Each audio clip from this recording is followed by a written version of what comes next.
কথা কি বুঝছেন নাকি? বুঝতে কষ্ট হইতেছে আপনাদের? পীর ধরার দরকার আছে না নাই?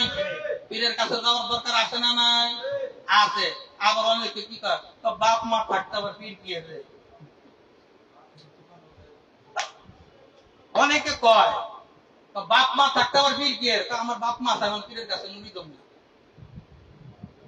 আমি তো বাপ মা যারা আছে হ্যাঁ সবার আগে পীর ধরেন। বাংলাদেশে অন্য ডিস্ট্রিক্টের কথা বাদ আমাদের দেশের কথাই বলি। বাংলাদেশের মধ্যে যাদের বাপ মা আছে, সন্তানদের কাছে আমার একটা কথা, আপনাদের কাছে আমার একটা কথা, আপনারা কয়জন সন্তান আপনার বাপ মার পীর মাইনা চলেন কতদিন? আমার যদি আপনার বাপের আপনার মারে যদি আপনি পীর মাইনা চলেন তাহলে আপনার কোন পীরের কাছে যাওয়ার দরকার নাই। তার কারণ সবথেকে বড় পীর হলো আপনার পিতা এবং মাতা। সুবহানাল্লাহ। সাহাবীরা জিজ্ঞাসা করতেছে ইয়া রাসূলুল্লাহ খেদমত করব কার?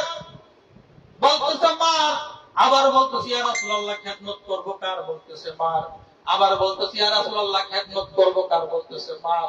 আবার বলতেছে ইয়া রাসূলুল্লাহ খেদমত করব কার? বলতেছে বাবা। সুবহানাল্লাহ। তিনবার কইছে মার কথা, একবার কইছে কার কথা? বাপের কথা। তুমি যদি তোমার মারে তোমার বাপের যদি পীর মাইনা যদি চলো, তোমার পীর ধরার দরকার নাই। কি কথা? পীরের কথা বলতে আমার বাপ মা আছে তো পীর ধরে কি সন্তান রে? পীর বাপারে বাপের কি পীর মানে, মারে কি পীর মানে?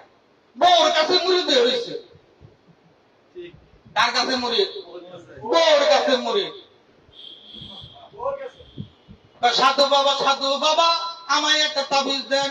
কিসে? আমার ঘরে আমি মেম্বার, আমার বউ চেয়ারম্যান। আমার ঘরে আমি মেম্বার, আমার বউ কি চেয়ারম্যান। ওই বাপমার কাছে মুড়ি দেবি, বউর কাছে মুড়ি দিয়েছে। জনমুখী মা অসুস্থ অবস্থায় বিছানায় শায়িত। মার মনে চায় একটা বেদনা খাইতে, মার মনে চায় একটা কমলা খাইতে, মার মনে চায় একটা আপেল খাইতে। সন্তান রাত্রিতে বাসায় আসার আগ মুহূর্তে আপেল লইল, কমলা লইল, মাংসা লইল, বেদনা লইল, লইয়া লঙ্গির মাঝে লুকাইয়া ভোরে ফোন দিছে সবাই ঘুমাইছে নি? বলতে বাড়ি থাকে সবাই ঘুমাইছে। আস্তে আস্তে দরজাটা খুলে ঘুমাইতেছি। এবার সবাই যখন আস্তে আস্তে আইছে, স্বামী আয়া ঘরের মধ্যে দরজার মধ্যে ঢুকিয়া জামাই বউ মিলে আপেল খায়, মালটা খায়, কমলা খায়, বেদনা খায়। কিন্তু পাশের ঘরে মা জনম দুঃখিনী অসুস্থ অবস্থায় শায়িত। ওই মার ভাগ্যে এক কুয়া কমলা জুটে না, এক পিস আপেল জুটে না, দুইটা বেদনার দানা জুটে না। কেমন সন্তান বাপেরে কেমন পীর মানে, মারে কেমন পীর মানে? কথা ঠিক কিনা? আছে না নাই? মা মরিয়া দেব, অসুস্থ, তার সেবা করবো, তার চিকিৎসা করবো, চিকিৎসার টাকা তার কাছে নাই। মা চিকিৎসার অভাবে ধুকে ধুকে দুনিয়া থেকে বিজয় হয়ে গেছে, মরিয়া গেছে, 40 করছে, পুরা গ্রাম দাওয়াত দেখা হয়েছে, মার জন্য করছি, মার জন্য করি। ও সন্তান, তোমার মতো সন্তানের একজন হক্কানি পীর ও মুর্শিদের দরকার। কন্যা ঠিক সুবহানাল্লাহ।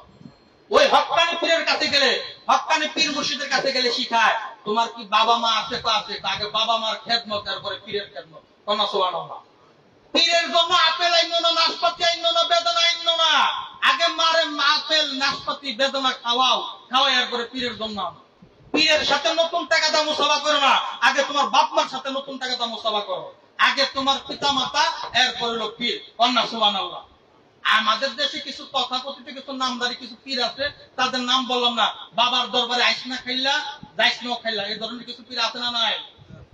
গরুর গলার মাঝে মালা পরাইয়া জিকির করতে করতে স্লোগান দিতে বাবার দরবারে যায় গরু লইয়া, আবার খায় আয়ে মা জনম দুঃখিনী পয়রা রয়েছে, বাপ করেছে, এক পা গরুর গোস্ত কিনা খাওয়ার প্রফিট নাই, পীরের দরবারে ঠিকই গরু যায়। ওই সব পীর আর মানিকগঞ্জের পীর এক নাকি? ওই পীর আর মানিকগঞ্জের পীর এক নাকি? মানিকগঞ্জের পীর বলে তোমার সবচাইতে বড় পীর হলো তোমার বাবা আর মা। কন্যা সুবহানাল্লাহ।